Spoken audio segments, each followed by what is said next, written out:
मार्च 2026 नेपाल में एक राजनीतिक भूकंप आया और इसे लीड कर रही थी देश की सबसे युवा पीढ़ी।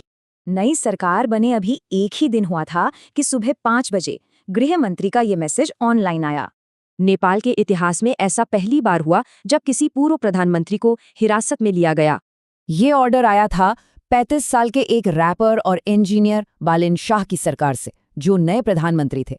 तो सवाल ये है कि एक पॉलिटिकल आउटसाइडर ने ये सब इतनी जल्दी कैसे कर दिया। चलिए पीछे चलते हैं। पिछले 36 सालों से नेपाल करप्शन और अस्थिरता के एक ही साइकिल में फंसा हुआ था। एक तरफ थे पुराने नेता जो भल फूल रहे थे, और दूसरी तरफ जेन ज़ी जिन्हें कोई भविष्य नहीं दिख रहा था। और फिर सरकार ने सोशल मीडिया बैन करने की कोशिश की, मतलब जेन ज़ी की आवाज़ ही बंद करने की। बस फिर क्या था, ऑनलाइन गुस्सा सड़कों पर उतर आया। ये अब सिर्फ एक बैन के खिलाफ लड़ाई नहीं थी। इसी बीच बालेन शाह का एक गाना वायरल हो गया जो इस पूरे आंदोलन की आवाज बन गया। लेकिन फिर एक हिंसक झड़प हुई जिसमें पुलिस ने 20 युवा प्रदर्शनकारियों की जान ले ली। इस घटना ने पूरे देश को हिला दिया। पुरानी सरकार को इस्तीफा देकर चुनाव कराने पड़े और नतीजों ने सबको चौंका दिया। बालेन शाह की पार्टी ने 275 में से 182 सीटें जीत ली। उनकी कैबिनेट दक्षिण एशिया की सबसे युवा कैबिनेट बनी, जिसमें ज्यादातर मंत्री 40 से कम उम्र के थे।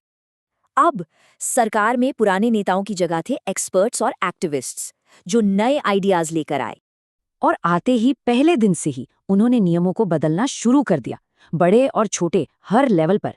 साथ ही पुराने करप्शन के मामलों की फाइलें फिर से खोली गई और बड़े नेता निशाने पर आए। पर सरकार के सामने सिर्फ करप्शन ही नहीं, एक और बड़ी चुनौती थी ब्रेन ड्रेन को रोकना। सोचिए, हर रोज 10,000 से ज्यादा नेपाली काम के लिए देश छोड़ने पर मजबूर हैं। तो उनका प्लान है अगले 7 साल में देश की जीडीपी को 2 गुने से भी ज्यादा करना। इसके लिए सरकार टेक और हाइड्रो पावर पर फोकस कर रही है ताकि नई नौकरियां बने और लोग वापस आएं। सबसे जरूरी बात, उन्होंने धर्म को राजनीति से अलग रखने की कसम खाई है, फोकस सिर्फ विकास पर। अब सवाल ये है कि क्या एक पीढ़ी का गुस्सा और उम्मीद वाकई एक देश का भविष्य बदल